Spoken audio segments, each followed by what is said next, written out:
My all time favourite and also my comfort food dal khichdi with papad and लोणचं.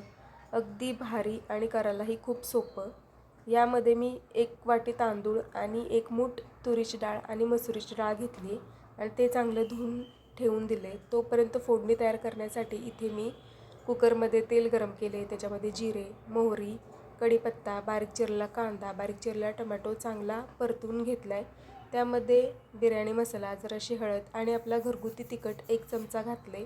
ते चांगलं परतवून झाल्यानंतर यामध्ये डाळ घातलेलं तांदूळ यामध्ये घालायचं आणि ते हे चांगलं 1 ते 2 मिनटं छान असं परतवून घ्यायचं. त्यानंतर त्याच्यामध्ये खूप सारं पाणी घालायचं. अगदी तांदळाच्या दुप्पट तिप्पट पाणी घातलं तरी चालेल. त्यानंतर त्याच्यामध्ये चवीपुरतं मीठ आणि कोथिंबीर घालायची आणि कुकरला 1 शिट्टी करून घ्यायची. तुम्ही बघू शकता काय मस्त आपली दाल खिचडी झाली. ते तुम्ही पण नक्की करून पहा.